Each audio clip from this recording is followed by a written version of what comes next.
Good morning, everyone. We're going to get started in a minute, so if you don't mind coming in and finding your seat, that would be fabulous.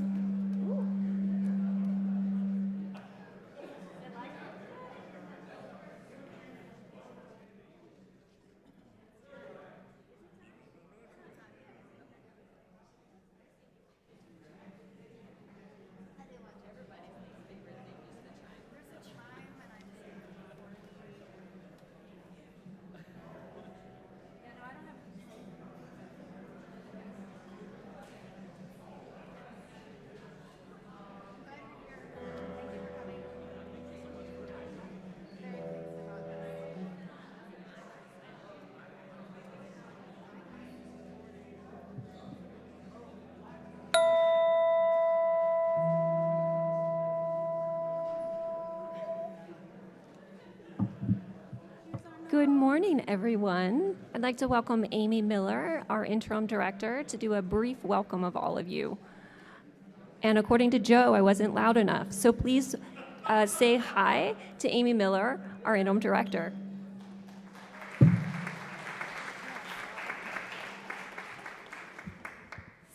Good morning. Some of you may not recognize me with my luxurious hair. It's me. Welcome. I'm so glad all of you are here. I'm so grateful for our band for being here, and for our speaker for being here, and for our president-elect of the board for being here to speak to us. But the main reason that I came up to speak was for anyone who is a visitor, please join me and Courtney, who's the membership coordinator, after platform downstairs for donuts and coffee, and to ask whatever questions you have about membership or about the Ethical Society. So if you are new, or if you've been here a few times and you're not yet a member, please join us afterwards. We would love to, if nothing else, give you a donut.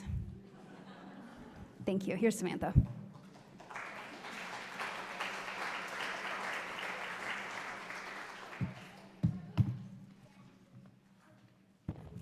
Good morning, everyone.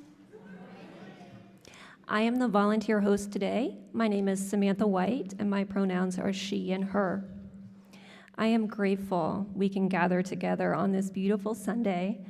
It brings me such joy to be in community with each of you. Whether you're a longtime member or a first-time visitor, here in person or joining us on our live stream, the Ethical Society of St. Louis is better because you are here. My gratitude for each of you is immense, and I invite you to spend some time today reflecting on what sparks joy in your own heart. Please also take a moment to verify that your devices are silenced as a sign of respect for our musicians and our speakers today. All right, let's get started. It is my pleasure to introduce our musical guest, our very own in-house ethical band, performing an original song by Kyle Nienhaus, Blues for Everybody. Please welcome them.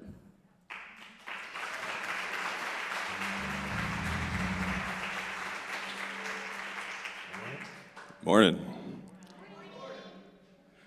I'll be 40 in 2 weeks. I thought we'd pull out some of my boogie tunes and we'd do a little boogieing. Ready?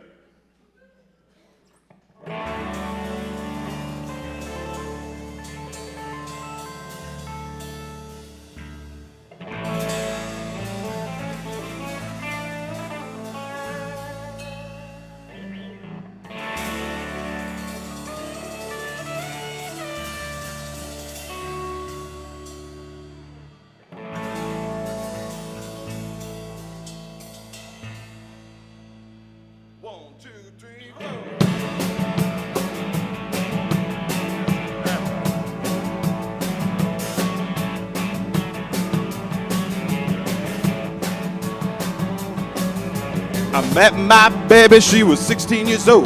Their eyes reached out to me and they took hold. I knew back then what it is that I now know. I wouldn't trade her love for any amount of gold. I'm gonna go find my baby out in Kansas City. I'll walk the whole way with my back to the east. I'll go much further to feel my baby next to me. I swim to the peaks and I climb to the bottom of the sea. Doctor, doctor, won't you give me the news? I woke up this morning with a bad case of the blues. I'm feeling alone and I don't know what to do. I think I'm gonna need a healthy dose of love from you.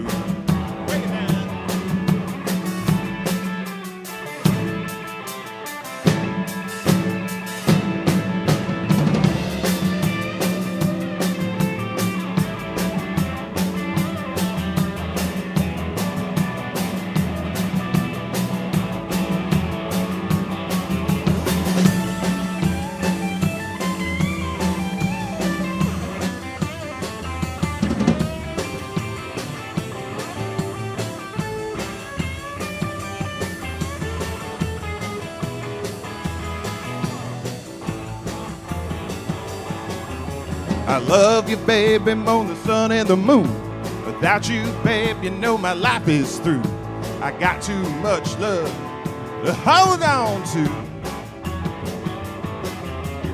I can't give my love to anyone other than you.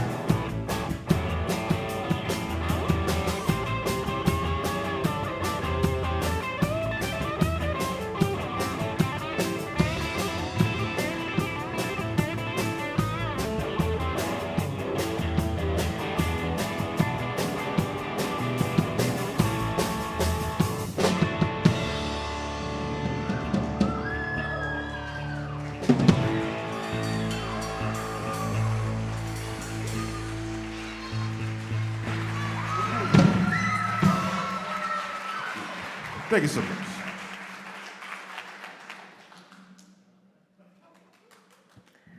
I don't know if you saw it, but there was boogieing in the front row. Every week, we have a young member of our community read the Ethical Education for Youth core values as a way to bring us together and remind us of our shared commitments. Today, Noah Zales will read them to us. Please welcome him.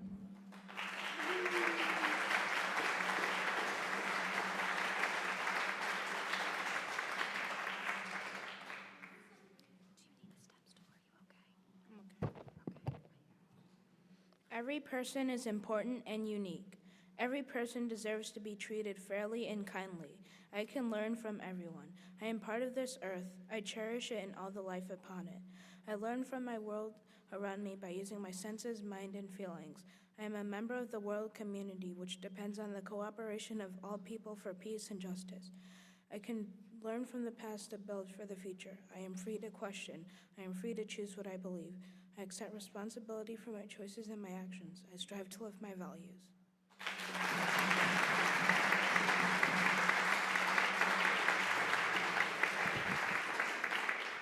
Thank you, Noah. It is now time for opening words. When a member shares a little bit about themselves that we can deepen our connections with one another. This week, we have a message from our Board of Trustees. Please welcome incoming Board President Scott Wright.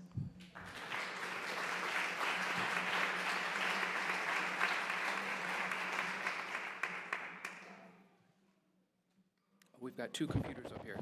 Let's see if I can do this. All right, good morning.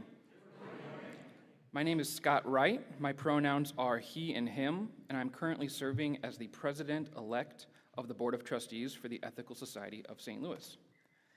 I apologize in advance to visitors this morning, as these opening words will be primarily 6 minutes of pretty inside baseball, so I'm going to keep things brief as I can. It's not always like this, but today it is, and thank you for bearing with me. One of the board's strategic goals for this fiscal year has been to explore our relationship with the American Ethical Union, the AEU. The AEU is the National Federation of all ethical societies in the country, to which we are historically, culturally, and financially affiliated. Financially, we help to support this organization through quarterly payments known as apportionment, which is estimated to be approximately $33,000 in total over our next fiscal year, or 4.8% of our annual budget. Last month, the board held a 945 forum to solicit member input on our relationship with the AEU and collect feedback on your preferred paths forward. The survey we shared laid out 3 options. Option 1 was to disaffiliate completely from the AEU and provide 0 apportionment. Option 3 was to maintain status quo with affiliation and full apportionment, and then option 2 was to maintain affiliation but provide less than full apportionment with named conditions for how much apportionment we should provide based on particular outcomes moving forward. Of nearly 50 total respondents, 20% voted for option 1, disaffiliate, 0 apportionment. 15% voted for option 3, status quo.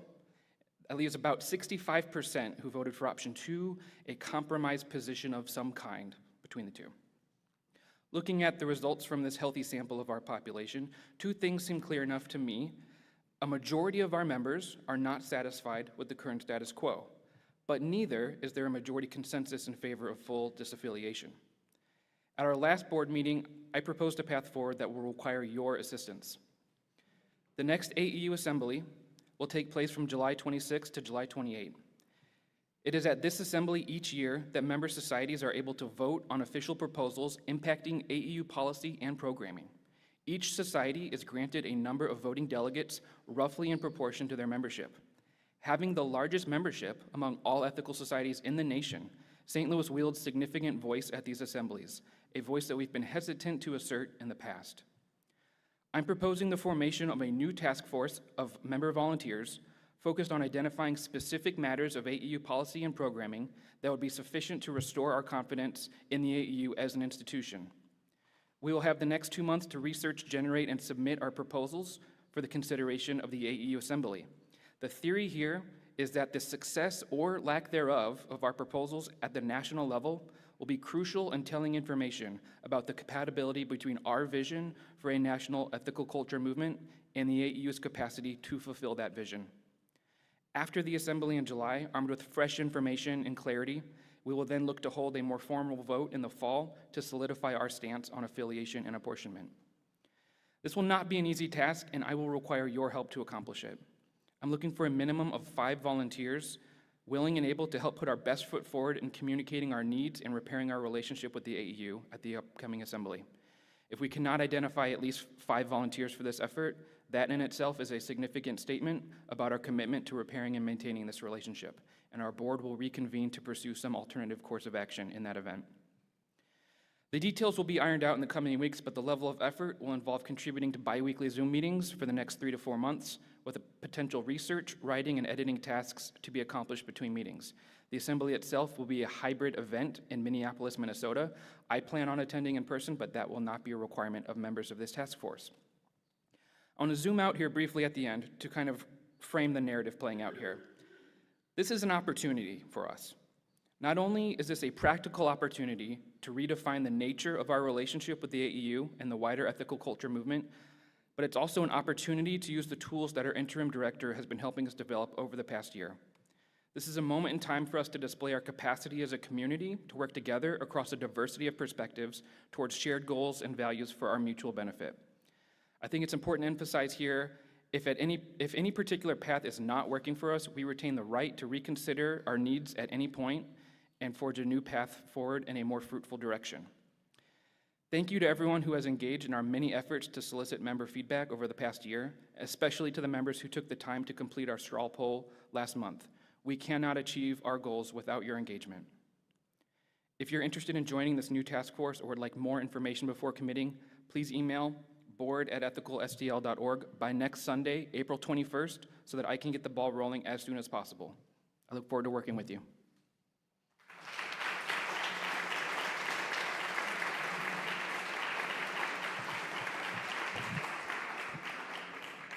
Thank you, Scott. And thank you to anyone who volunteers to join that task force. If you are a member and would like to share opening words, we will happily get you on the schedule. You can connect with Amy Miller or send an email to the platform speakers team. The team takes turns recruiting each month, so you might also be asked to speak without volunteering, and as always, you are welcome to say no.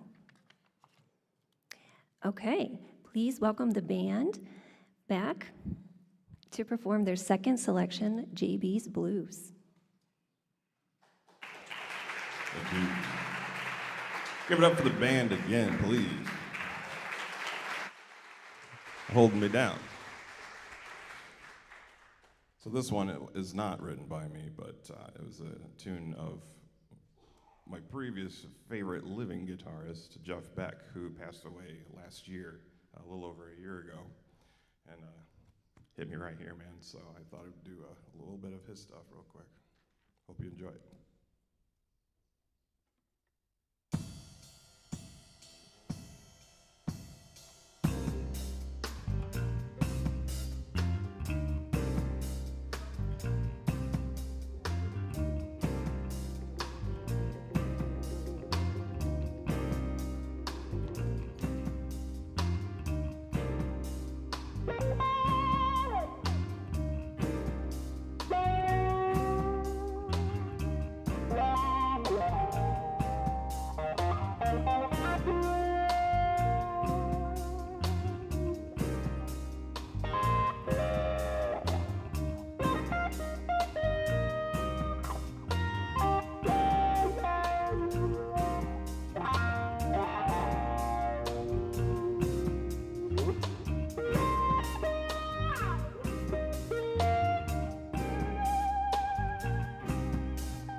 Thank you.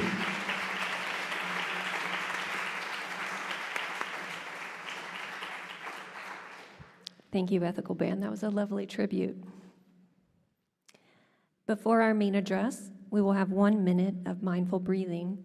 Please allow your breath to slow, your body to calm, and for your mind to clear.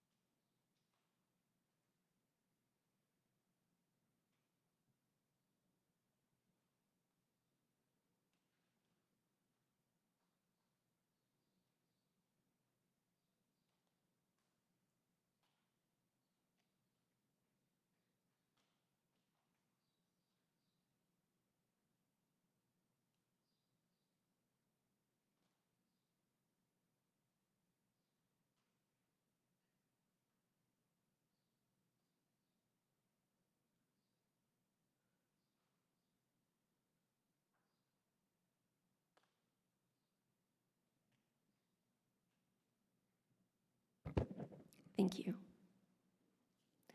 Our speaker today is currently a lecturer at Washington University in St. Louis in the American Culture Studies program. He earned his MA in Middle East Studies from the American University of Beirut. His research and teaching interests focus on political economy and the built environment in the Middle East, as well as Western knowledge production and the architecture of empire. He has lived and worked in several Arab countries, including Palestine, Jordan, Egypt, Lebanon, and Saudi Arabia. Before moving to St. Louis, he was the director of Middle East Books and More, a nonprofit bookstore in Washington, D.C. He has been published in Middle East Report and Washington Report on the Middle East Affairs, and is currently teaching a new course entitled Arabs in America, Transcending the Colonial Imagery. Please join me in welcoming Sami Tayoub.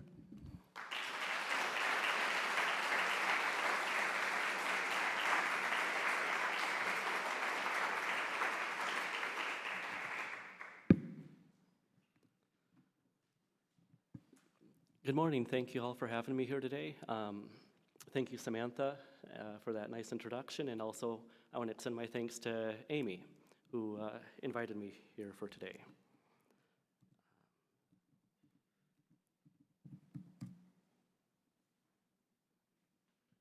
Okay. All right.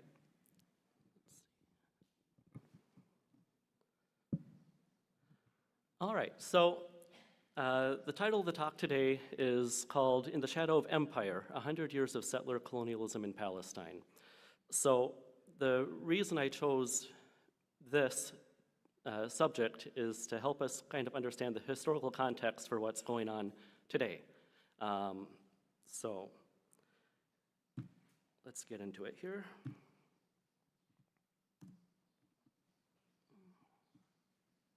There. So let's break it down. So what is settler colonialism? I'm sure we've all heard this term before, but it's good to have a base understanding of what it is before we really get in and talk about it. So there's two parts, right? The settler part and the colonialism. So let's tackle the colonialism part of it first. So as a general definition, you could say that colonialism is the acquisition and subjugation of a territory and its native people through military force, right? We've all seen this in our history books, in grade school through college. So, and this is often accompanied by imposing new geopolitical boundaries, foreign value systems, moral codes and laws onto the land and the people. Economic and resource exploitation, chattel slavery, and ethnic cleansing, which can include but not limited to massacres, population transfer, assimilation, religious conversion, and other things, as well as genocide. So for the settler colonialism part of it, the settler part, we got it's a transfer of a population from the metropole to the colony. So we're talking about from the colonizing power to the territory that's being colonized. And that's often met with politics of separation. Nowadays we can call it apartheid, which is what was coined in South Africa. And it's also often accompanied by the eradication of the indigenous population, and this is considered to be, at least on the onset, a total project. And what I mean by that is that the indigenous population is completely replaced by the colonizing settlers. The job isn't done until they're completely gone from the land. Okay, so just to go through some quick examples of what instances where we can point of settler colonialism. So in the Anglophone world, we have Australia, Canada, New Zealand, South Africa, and of course, here in the United States. We're a settler colonial state. And all of these were successful settler colonial projects, except for South Africa, which wasn't successful in 1994. All right, in the Western Hemisphere, so virtually all of the territory that was colonized by the French, Spanish, and Portuguese. So everywhere from, Greenland, which I think was Norway, actually, going all the way down to South America. And then in the Middle East specifically, we have the French in Algeria and Tunisia having their settler colonial projects. We have the Italians in Libya, and in Palestine we have the British and Jewish and Zionist settler colonialism there. Okay, so sure, we've all seen this picture in textbooks. This is Colombia going across the land, moving westward, from the east coast to the west coast. And we often associate this with a term called manifest destiny. So there's many justifications for the westward colonization of the United States. So we have American exceptionalism. We have, we're a shining city on a hill, this beacon of light, broadcasting freedom and democracy, right? So we kind of have this altruistic type of thing going on, right? We also claim that, we're morally, technologically, and intellectually superior to the people that were indigenous to the land. And along with that, we also have the terra nullius argument or justification, which is, the land was empty, or in often cases, the argument went, well, the land wasn't really being used to its productive potential. It wasn't being used to its best potential, and we could do it better, so therefore we're entitled to it. There's, of course, the civilizing mission. You have to civilize the native populations, make them conform to the standards of, Western civilization. There's, of course, proselytizing, religious conversion, and all that. And then also just, it's, our God-given right to have this land, kind of as a promised land, so to speak. Okay, so what did this manifest destiny achieve here in the United States? So we have the genocide of the Native Americans. And this is something that hasn't been officially recognized by the US government. I think in 2019, Gavin Newsom, said something along these lines, saying that it was a genocide. You have a couple other statements that were made, but nothing by the federal government acknowledging this, that this ever happened. What you have is, throughout the history, from 1776 to the present day, we had, government incitement to genocide. There are blatant, calls for the genocide of the native populations here. They offered bounties for, skulls and scalps of Native Americans. There were, I think, around 1,500 different massacres you could point to. There were a series of broken treaties by the US government.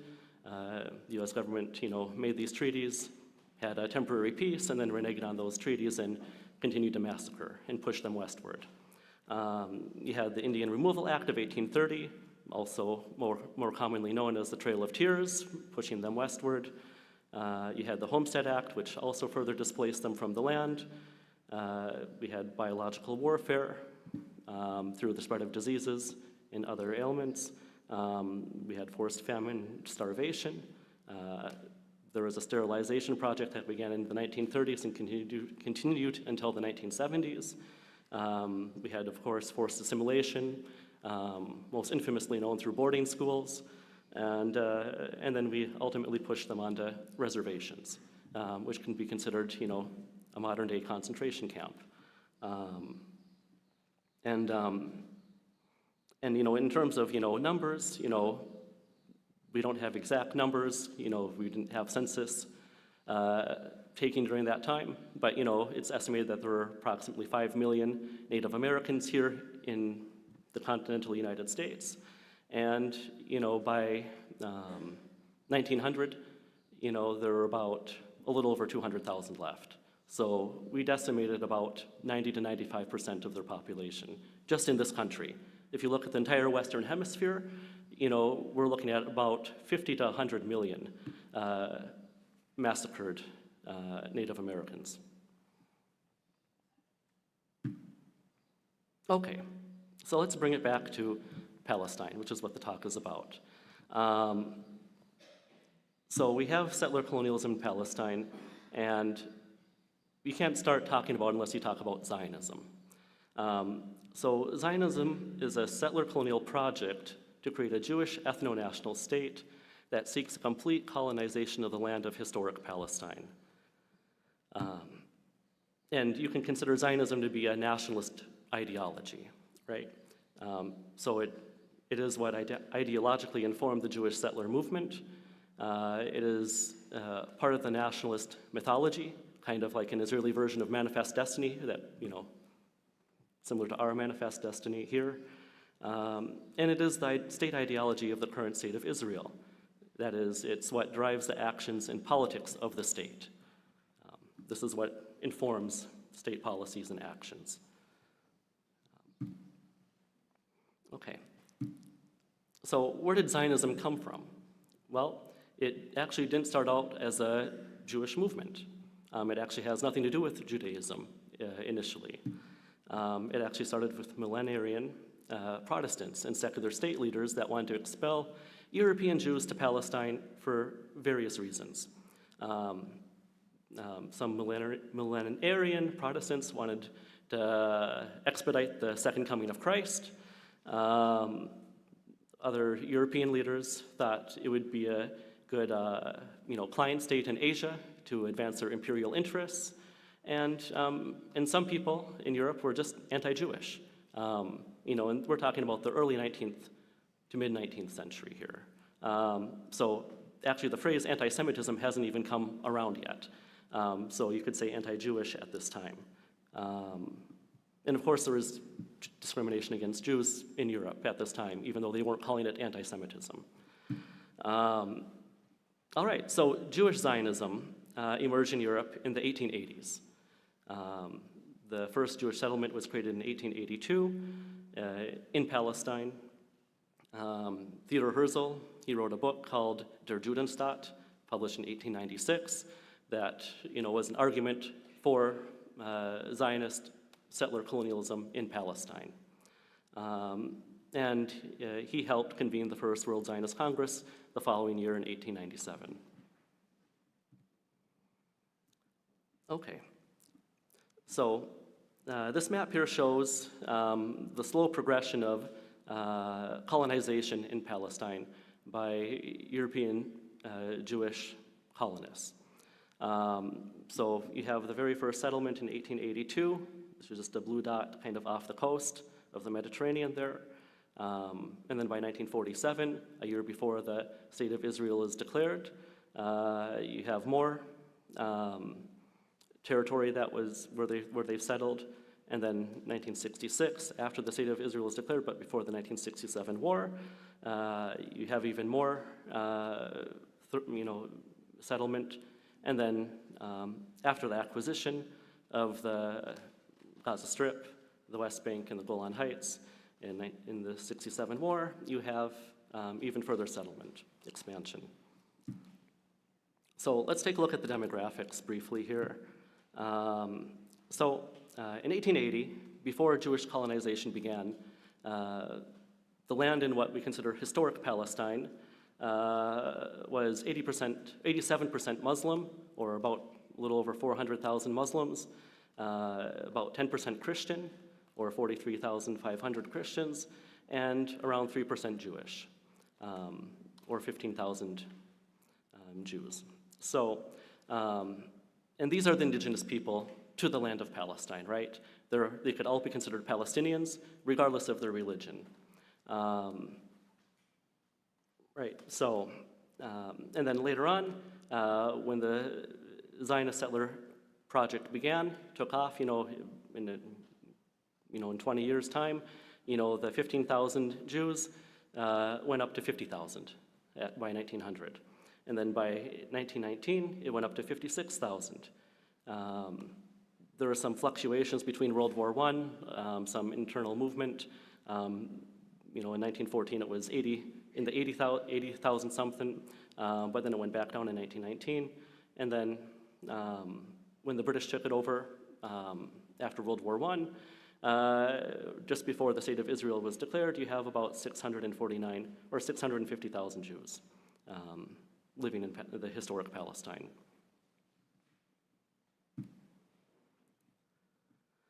Okay, we also need to talk about great power intervention in Palestine and how they help facilitate the settler colonial process. So there are some key events during World War I that happened, or just after World War I as well. So in 1916, we have the Sykes-Picot Agreement. This was a secret agreement between the British and the French. The war was winding down. They could kind of see how it was going to turn out, more or less, and they started making these secret agreements on how they're going to divvy up the lands of the Ottoman Empire. They took out a map, took out a ruler, and started drawing lines arbitrarily to carve out their colonial acquisitions. In 1917, you have the Balfour Declaration. So Arthur Balfour, he was the British secretary, or foreign secretary, rather, and he wrote to a prominent Zionist in Britain, and he said, it's just a short letter here, it's off to the right, or your left, rather, and he just said that he's promising a Jewish homeland in Palestine, and it would not, be at the to the detriment of the non-Jewish people there. He couldn't even say Arabs or Palestinians or natives or anything like that. He just called them non-Jewish people, who were actually the majority at that time, right? So you have that. This wasn't, a law or anything like that. It was more of like a declaration of support than anything. But it's coming from someone high up in the British government. So it is significant because, Great Britain was the world power at the time. And then you have the mandate system that was codified in international law in 1919 under the League of Nations. And this legitimized European colonialism in the Middle East. They carved it out in 1916, but to kind of legitimize it, they had to push it through the League of Nations, which was the precursor to the UN. Okay,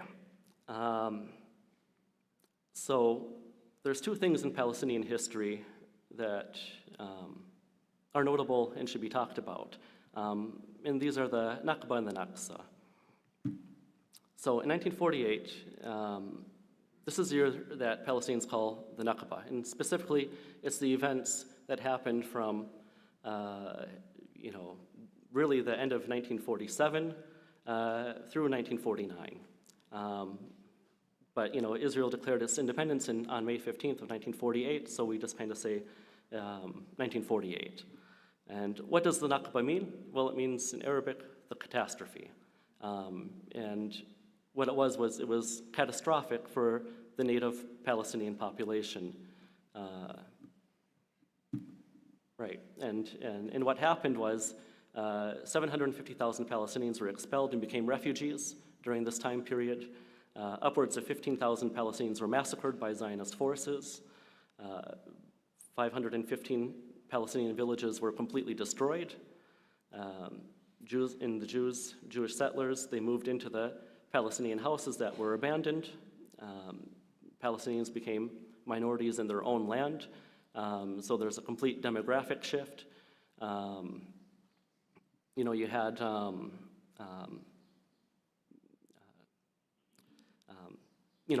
before 1948, there was, Jews made up about 33%, or about a third of the population there, and the Muslims and Christians made up about, 2/3, or 67%.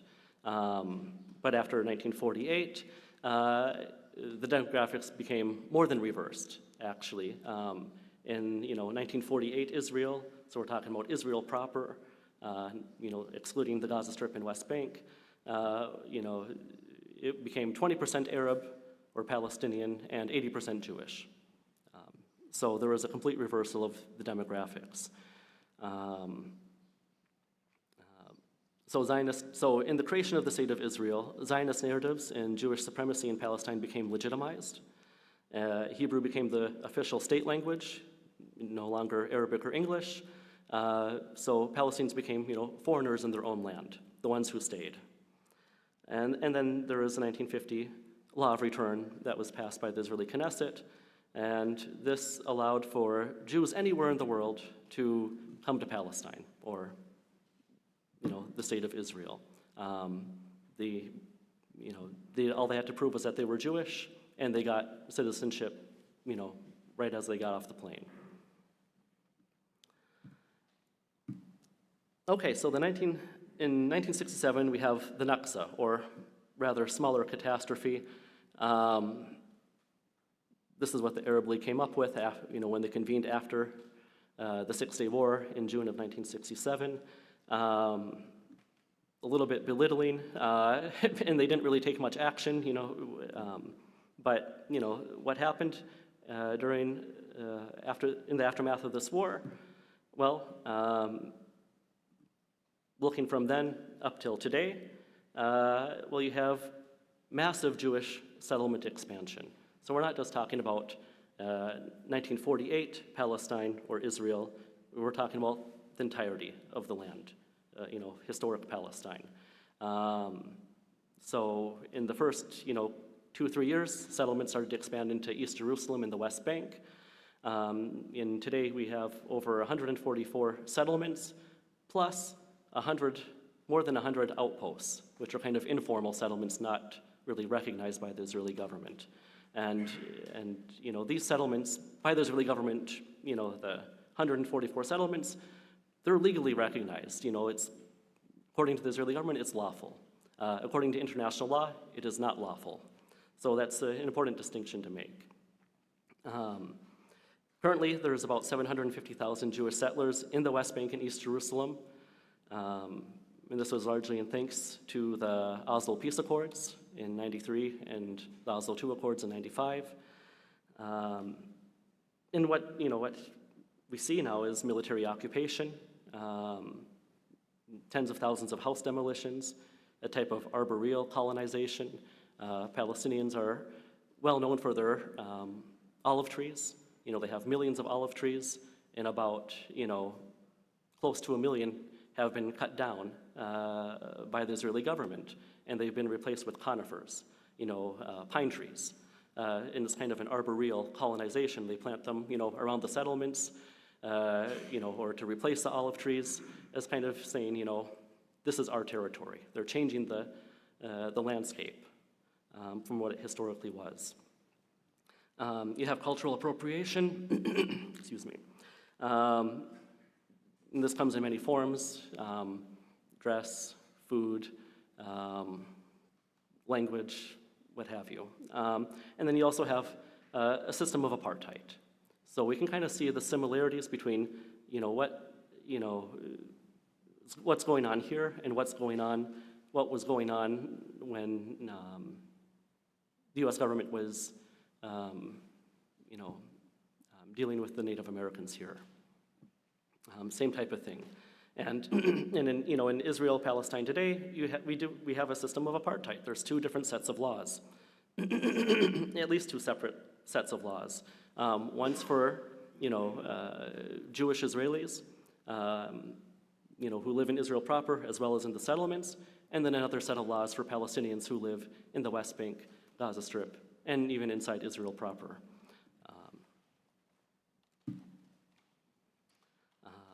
Okay, so settler colonial states stand with each other.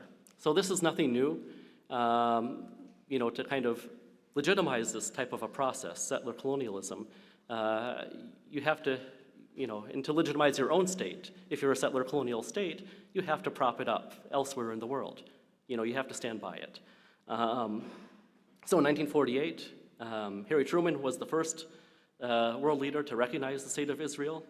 And other settler colonial states, soon after recognized the State of Israel once it declared its independence.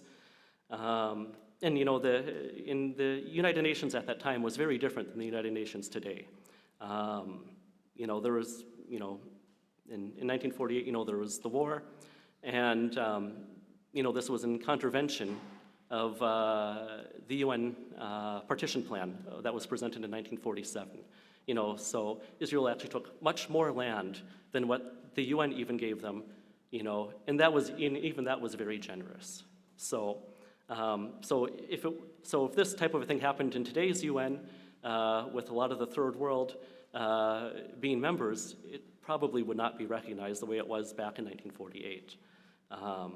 But just as the British and the French used the League of Nations to advance their political and colonial goals, the United States uses the United Nations to advance its own foreign policy and political imperial goals. So this is nothing new. In 1956, you had the Suez War against Egypt. You had Britain, France, and Israel attacking Egypt because Gamal Abdel Nasser, the president of Egypt, nationalized the Suez Canal. That was against British interests, so they all got together and tried to take it back, and they were unsuccessful in that. And then in 1967, the French government was the large benefactor of the state of Israel.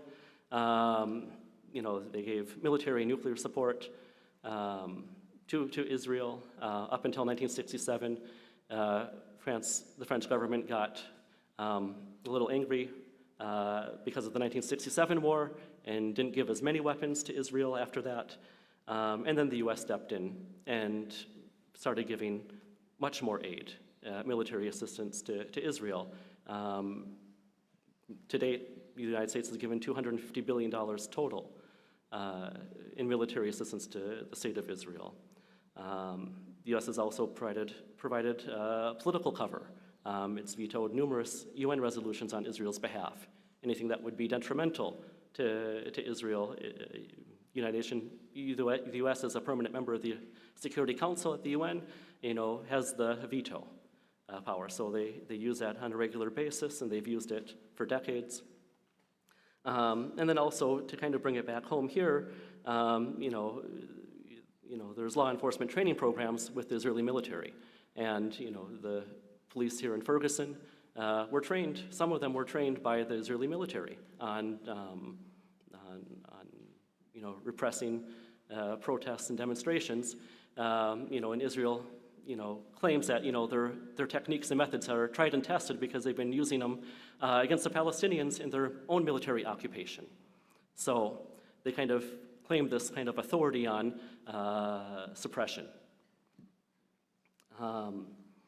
Also, well, it sounds nice, at face value, peace and peace treaties and peace initiatives and all that, the peace process.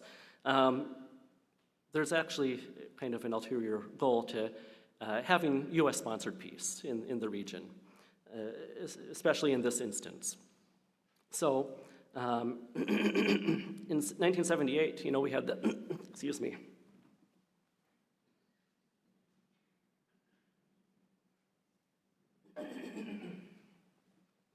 So in 1978, we had the Camp David Accords, which was the peace treaty that was signed between Israel and Egypt.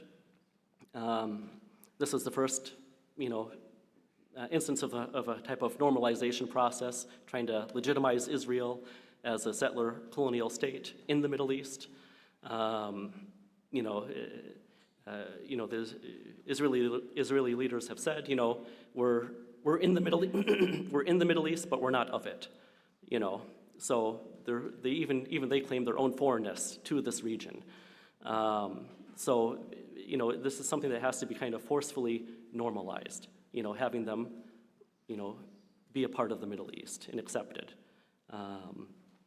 Then you also have, after that, you have the Oslo I peace accords signed in 1993.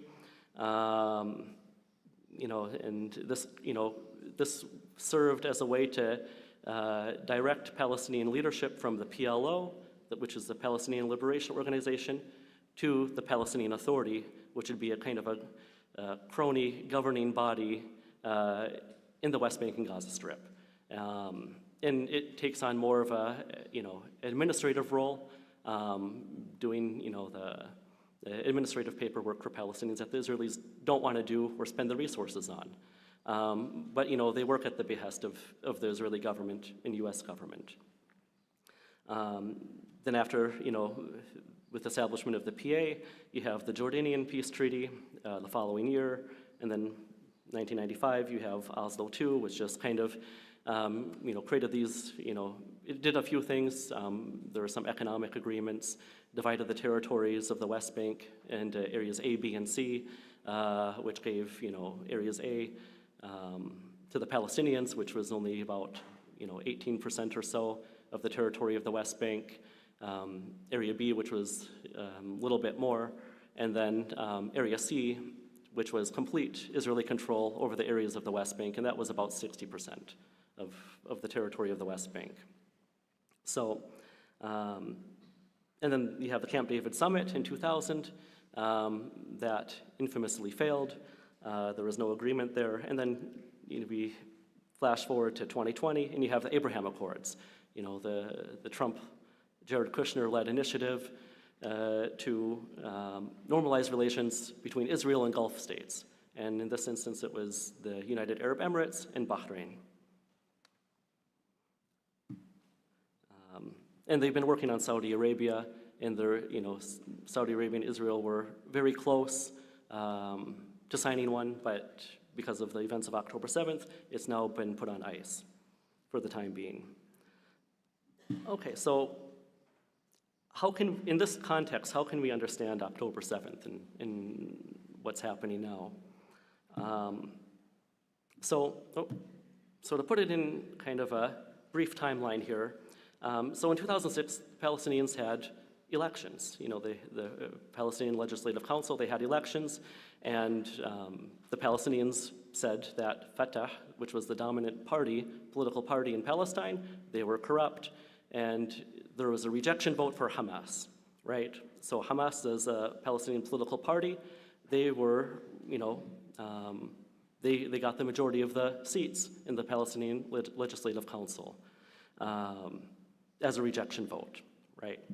And then to punish them, Israel imposed a siege of the Gaza Strip in 2007.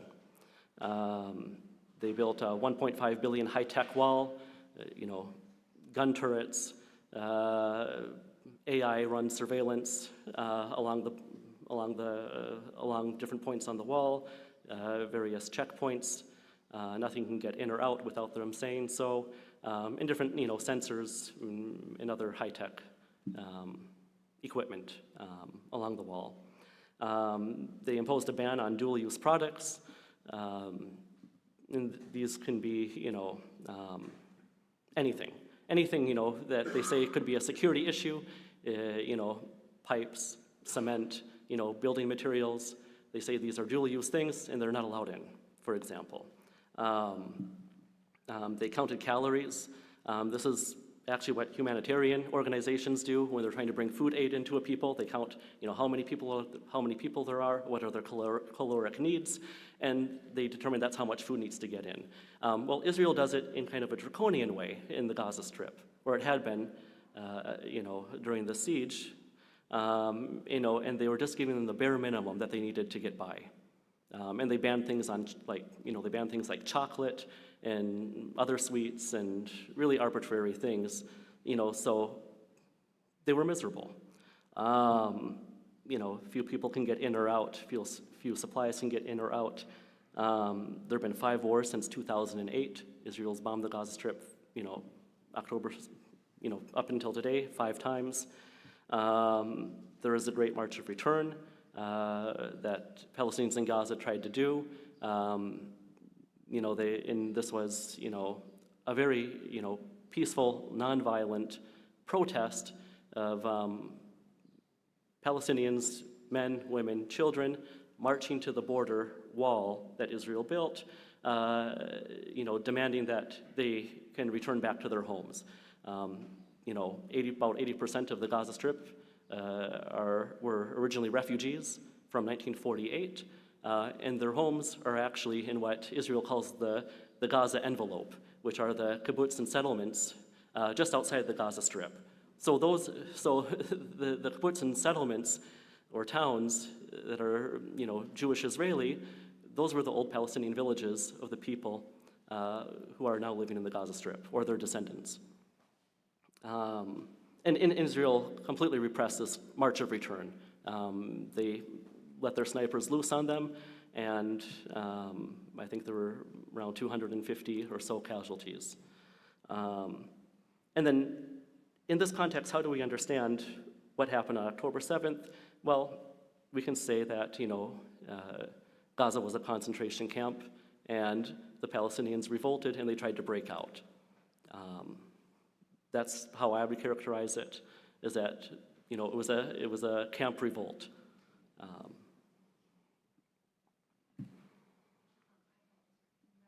Yep, I'm on the last slide.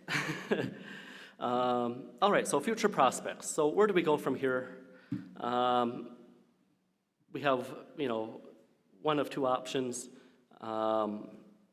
There's kind of a darker path and a better path.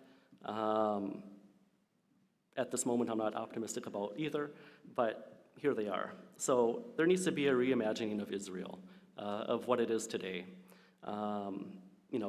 If Israel is to remain a racist, white supremacist, religious, ethno-national state, well, we're going to see protracted war, colonization, and genocide for the years to come. We're going to see an intensification of genocide, and we're going to see regional war. Just last night, we saw that Iran sent a bunch of drones and ballistic missiles at Israel in response to their embassy bombing in Damascus a couple weeks ago. So this is going to get much bigger if this is what Israel is going to maintain to be for the years to come. Or the other option is, Israel can dismantle its apartheid and military occupation, and it can become a state of equality and democracy for all people living between the Jordan River and the Mediterranean Sea. It's not going to be a solely Jewish ethnocratic state, but it can be a state for all of its people, where everyone's given equality and they all have a right to vote in determining the future of that country, in whatever they want to call it. Palestine, Israel, some sort of, configuration, not unlike what happened in South Africa, after 1994. All right, thank you.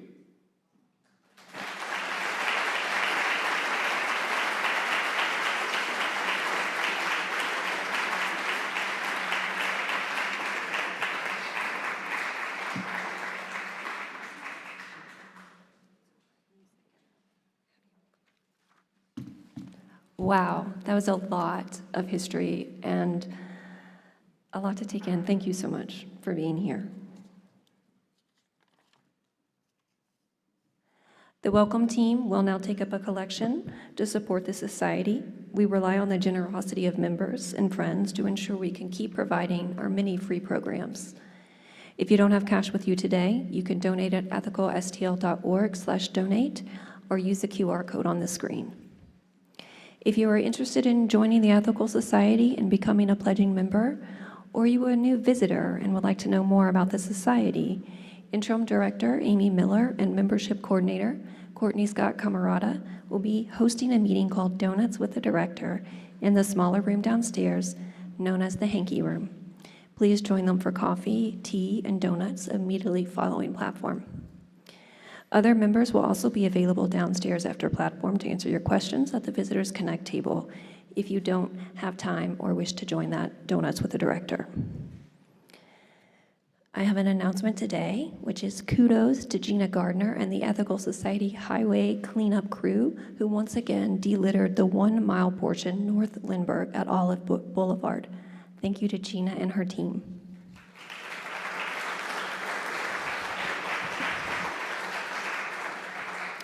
We would love to keep you informed about future events at the Ethical Society of St. Louis. You can use the QR code to sign up for the weekly newsletter, check the Friends of the Ethical Society Facebook page, or email the relevant staff person or member. This is a lively place, and I hope you get involved and connected in the community in ways that are meaningful for you. Personally, I'm a big fan of Justice Choir, And if you're interested and want to learn more, I encourage you to reach out to Claire Minnis, our music director. Okay, back to music. It's time for our third and final musical selection. Please welcome the band back for the original composition, Boogie in the Lou.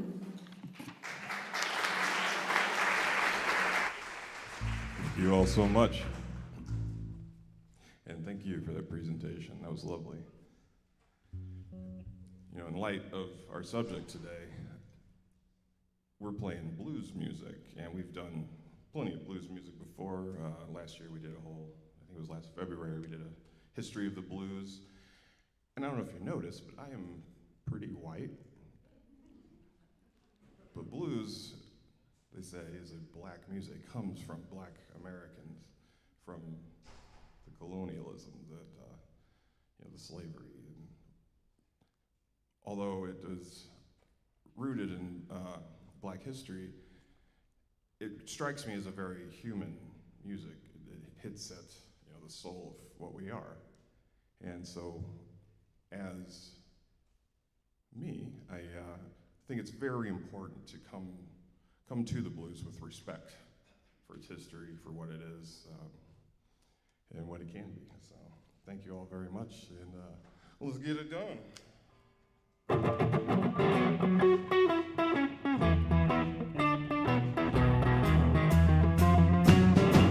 When the stars come out and the sun goes down,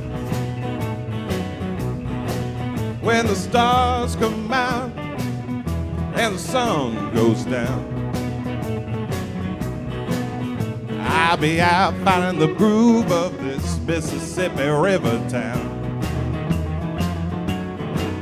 I'm gonna boogie in the Lou, ain't no better place to be. Gonna boogie in the Lou, ain't no better place to be. Come meet me in the city, somewhere between Chicago and New Orleans.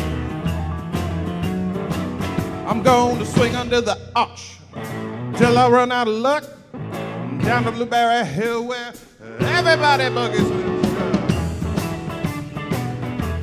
the boogie in the Lou. Come on down and say a boogie too.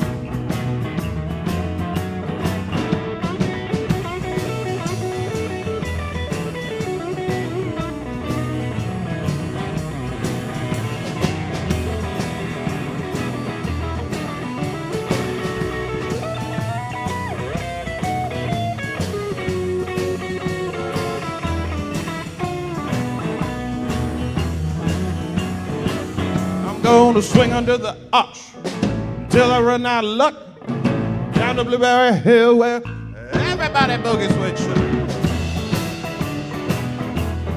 Boogie in the Lou.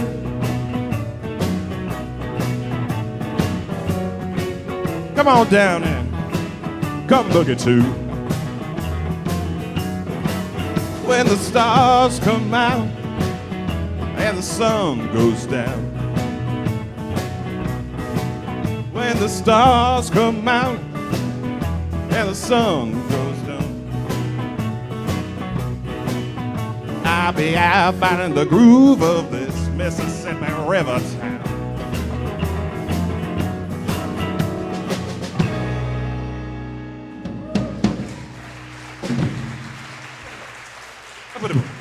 Thank you very much. Thank you so much. Thank you so much for sharing your original music with us, Kyle, and band. It was lovely. And thank you for being here for each other and for yourselves. I hope today's platform made you think critically about the world today and sparked some fruitful discussions with your Ethical Society friends down at coffee hour.